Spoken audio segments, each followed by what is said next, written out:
so my presentation today is really about some work that we have done globally, looking at the aging consumer around 7 different countries around the world, some research we've done, plus some other work we have been working on with Feeding America and ARP. And just to share with you over the next few minutes some of the findings and help set the backdrop for some of the excellent presentations that are coming up in the next day and a half. Let's just make sure I can, there we go. So we're facing what is often called an age quake. And the age quake, if you look at this, in 2011, we have the countries Germany, Greece, Italy, and Japan, where people over 60 years old vastly outnumber the youth, the people under 15. And so we have a situation where the older population that are having pensions, are retiring, are slowing down their work, are much more of a demographic force than the younger population behind them that are going to be the people working and providing for the sources. Now, this is something that we all know about and what's happening in these various countries and how it's changing the nature of their demographics, their economics, their policies, their politics.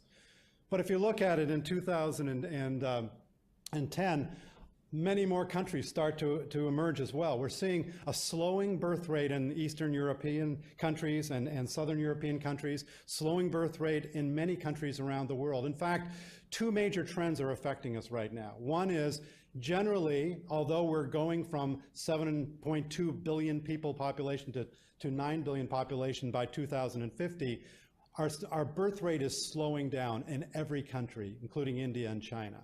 And as a result, we're having fewer new babies being born, fewer young people being born.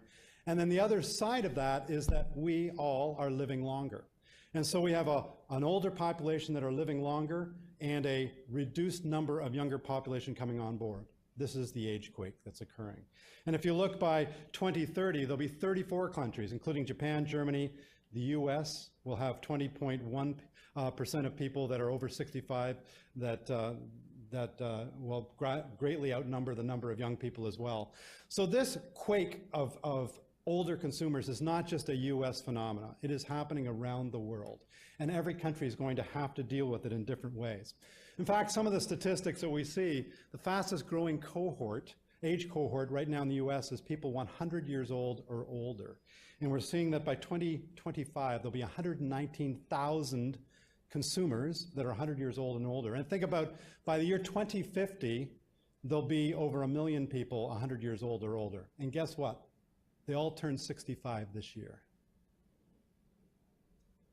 So they're all existing, they're all here. And how are we going to make sure that they're healthy and vibrant and living decent lives? And that's one of the challenges I think we all face with the work we're doing.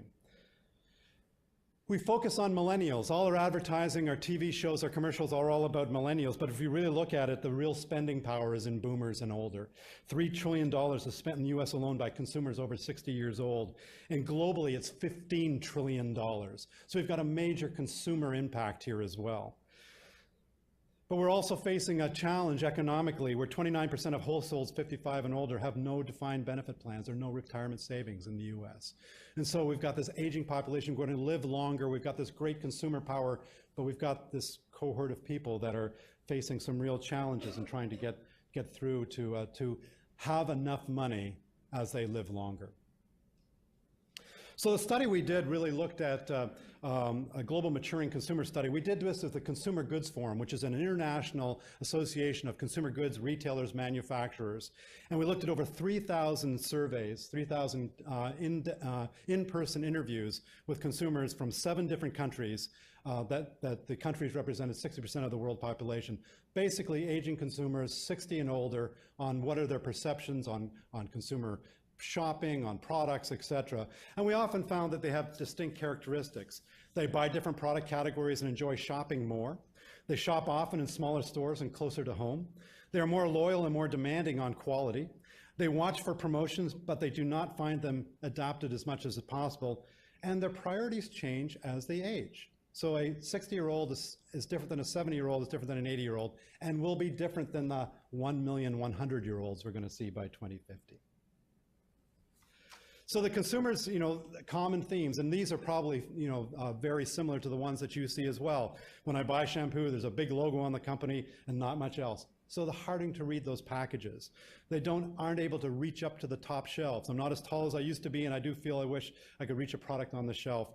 And the idea of seating. And you notice now with grocery stores where they're putting restaurants inside the stores. And it's not so much that they're feeling they're going to sell restaurant meals that you're going to take out, but the fact that people can eat in and keep people in the stores, particularly in some of these larger format stores where it's very difficult to navigate. And so being able to have these types of things are becoming much more of what retailers and restaurants are trying to do to engage more with the maturing consumer. So we basically saw three main themes that came out of the research. That they're not being served well, so they're not being served either by customer service or the products. That the navigations of shops can be a real issue. So the large mega supercenters that we all have shopped in and have grown such tremendously over the last 15 years are not necessarily designed for this aging cohort, this age quake that's coming around.